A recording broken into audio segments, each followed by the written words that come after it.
नमस्कार मेरे प्यारे साथियों, स्वागत है आपका अपने YouTube चैनल पवन हिस्ट्री क्लासेज में। साथियों, आज हम जनजातीय विद्रोह के बारे में जानेंगे, क्योंकि जनजातीय विद्रोह से संबंधित हमेशा पेपरों में क्वेश्चन देखने को मिलते हैं।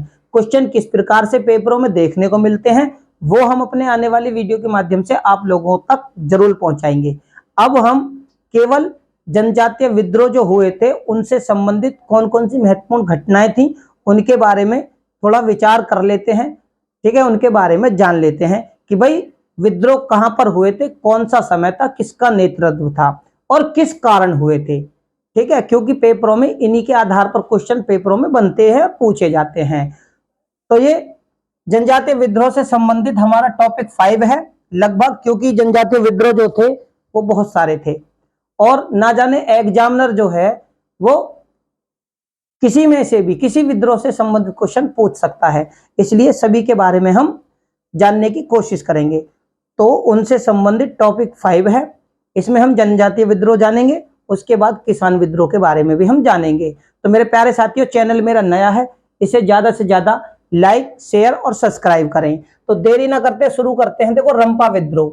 रंपा विद्रोह जो है वो 1916 ईस्वी, क्या 1916 ईस्वी में हुआ था। कहां पर हुआ था? तो मध्य प्रदेश के गोदावरी के उत्तरी रंपा क्षेत्र में ये हुआ था।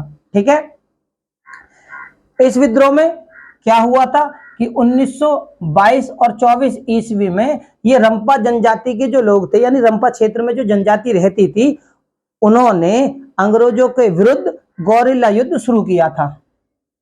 क्यों? क्योंकि भैया अंग्रेज इन्हें परेशान करते थे। होता क्या था कि इस क्षेत्र में वो क्या करते, पहाड़ी क्षेत्रों में जंगलों के बीच से सड़क बनाते थे। तो यहां से जनजातियों के लोगों को पकड़कर ले जाते थे, उन्हें बदवा मजदूरी कराते थे। इसी कारण यहां पर विद्रोह हो जाता है और विद्रोह होने के बाद में ये अंग्रेजों के खिलाफ गौरिल्ला युद्ध छेड़ देते हैं। अब इसका नेतृत्व जो करते हैं वो अल्लारी सीताराम राजू। क्या था? अल्लारी सीताराम राजू इस विद्रोह का नेतृत्व करते हैं और 1924 ईस्वी में अल्लारू सीताराम राजू को अंग्रेजों के द्वारा पकड़ लिया जाता है और इसके बाद 1924 में उन्हें गोली मार दी जाती है। इस प्रकार रंपा विद्रोह का समापन हो जाता है। यह है रंपा विद्रोह से संबंधित महत्वपूर्ण घटना, जो कि देखो पेपरों में ज्यादा पूछी जाती है। बात करते हैं छत्तीसगढ़ का विद्रोह। भैया छत्तीसगढ़ का विद्रोह क्यों हुआ? ठीक है, इसमें क्या है कि गौड़ का शासक कौन था? गौड़ का शासक था नारायण सिंह। अब नारायण सिंह ने क्या करा कि यहां की जो जनजाति थी, उन्होंने अकाल की स्थिति होने के कारण, क्या है, अकाल की स्थिति होने के कारण अनाज व्यापारियों से अनाज को लूट लिया। ठीक है, अनाज लूटने के बाद क्या हुआ? अनाज लूटिए, ये घटना थी 1856 की। इसके बाद में 1857 ईस्वी में नारायण सिंह को पकड़कर फांसी दी जाती है।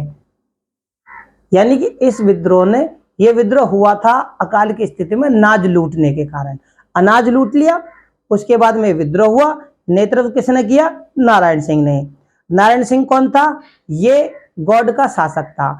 और दूसरा कारण क्या था कि यहाँ की जो जनजाति थी वो नारायण सिंह को ही कर देती थी, लेकिन अंग्रेज चाहते थे कि वो कर हमें मिले।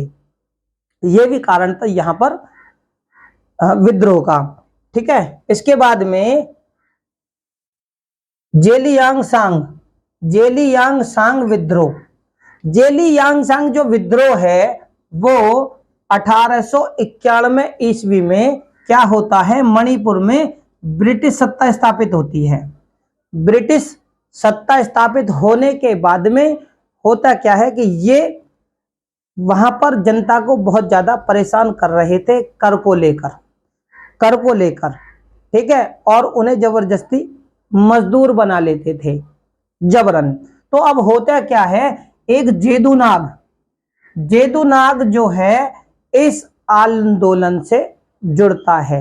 किससे जुड़ता है? जेदूनाग नाम का एक व्यक्ति था जो कि इस आंदोलन में जेलियांगसांग विद्रोह में जुड़ जाता है और जुड़ने के बाद में वो क्या करता है, ये जो व्यक्ति था जेदुनाग, ये क्या था, मेसोपोटामिया में सैनिक रह चुका था।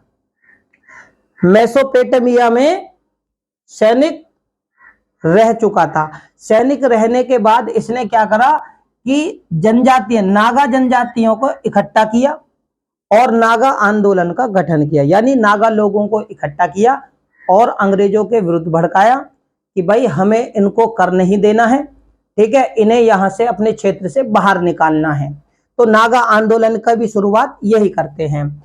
इसके बाद में होता क्या है, अंग्रेजों के द्वारा जो जेदुनाग है, यह जेदुनाग को 1931 ईस्वी में अंग्रेजों के द्वारा पकड़ लिया जाता है और फांसी दे दी जाती है।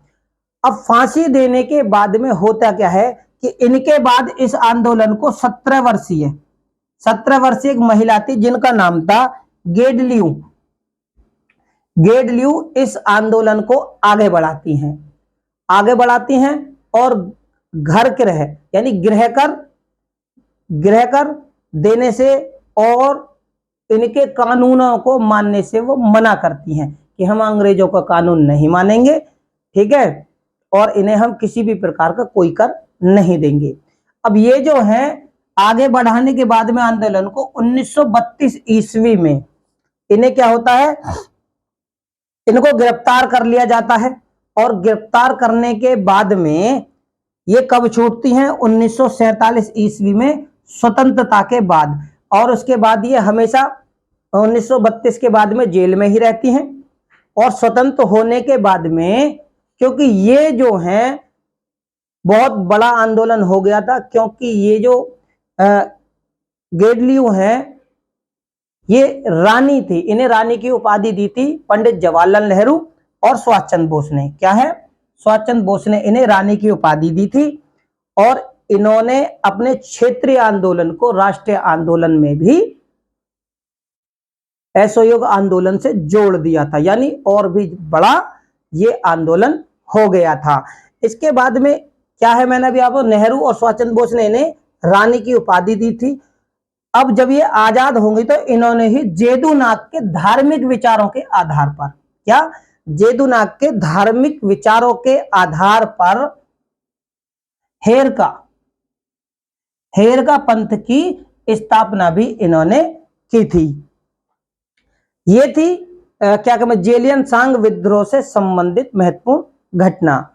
अब इसके बाद में देखो वन यानी जंगल, वन और जंगल सत्याग्रह भी एक आंदोलन हुआ था, हो सकता है इसके बारे में भी पूछ ले जाए पेपरों में। कहां पर हुआ था भैया, महाराष्ट्र, मध्य प्रांत और कर्नाटक के किसानों ने इसे चलाया था, ठीक है। क्यों चलाया था किसानों ने, क्योंकि लगान